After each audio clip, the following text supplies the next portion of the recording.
इस एग्ज़ाम के बारे में जो चीज़ें मुझे 1-2 साल में समझ में आई हैं, वो कुछ चीज़ें मैं आपसे शेयर करना चाहती हूँ।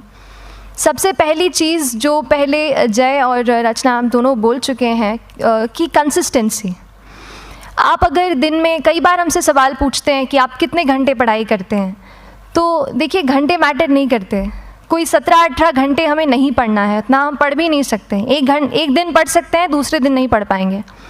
5 से 6 घंटे ही आपको देने हैं या उतने निकालने हैं, पर वो जो वक्त आप अपनी पढ़ाई को देते हो वो कंसिस्टेंटली आपको रोज़ उतना ही अपने पढ़ाई को देना है।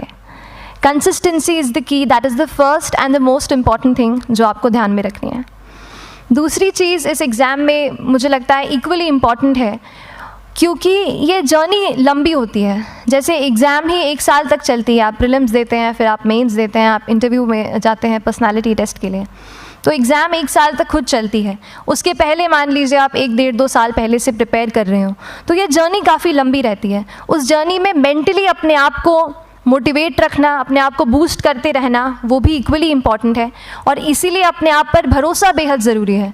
You need to have a faith in yourself कि अगर आपने इसमें कदम रखा है, अगर आपने सोचा है कि आप सिविल सर्विस एग्ज़ाम देना चाहते हैं और देंगे, तो आपको ये ठान के उसमें जाना है कि हाँ, मैं ये कर सकता या कर सकती हूँ। ये एक अपना मोटिवेशन, अपने साथ एक फेथ, बिलीफ अपने ऊपर आपको हमेशा रखना है। कमिंग टू प्रेपरेशन की कैसे तैयारी करनी है, बहुत सारी बातें आप सुन चुके हैं कि आंसर राइटिंग में कैसे करना होता है, आंसर राइटिंग का स्ट्रक्चर कैसा होना चाहिए। तो मैं शुरू में सबसे पहले ये कहूँगी कि मेरे प्रिपरेशन का बेस 2 चीज़ें रहीं। पहला था करंट अफेयर्स। करंट अफेयर्स इसलिए मैंने उसको उसी से शुरुआत की क्योंकि करंट अफेयर्स सबसे इंटरेस्टिंग पार्ट होता है। कई बार आपको हिस्ट्री कभी बोरिंग लगेगी, कई बार आपको लगेगा ज्योग्राफी इतना, कभी हर किसी के अपने अपने फेवरेट्स होते हैं। तो मुझे वो 2 सब्जेक्ट्स लगते थे कि यार इतना मन नहीं करता है, लेकिन न्यूज़पेपर्स और करंट अफेयर्स में जो भी नया चल रहा है वो मुझे हमेशा इंटरेस्टिंग लगता था। इंटरनेशनल रिलेशंस में क्या हो रहा है, क्या सोशल रियलिटीज़ हैं, कहाँ क्या हुआ, उसका क्या इम्पैक्ट पड़ेगा एडमिनिस्ट्रेशन पे और हमारे कंट्री पे, तो उसको आप अपना एक बेस बना सकते हो। आप करंट अफेयर्स बेस्ड प्रिपरेशन कर सकते हैं, इसलिए भी क्योंकि अगर आप मेंस एग्ज़ाम देखेंगे तो काफ़ी डायनामिज्म आ गया है, केवल प्रीलिम्स में नहीं बल्कि जनरल स्टडीज़ पेपर 2, पेपर 3 में भी आप देखेंगे कई सारे ऐसे सवाल हैं जो करंट इवेंट्स से इंस्पायर्ड होते हैं, उन पे बेस्ड रहते हैं। तो जब आप न्यूज़पेपर बेस्ड, करंट बेस्ड पढ़ाई करते हैं तो वो आपका प्रिपरेशन वहाँ से भी कवर हो सकता है। दूसरी जो चीज़ मैंने जिस पे बहुत फोकस किया वो थी आंसर राइटिंग।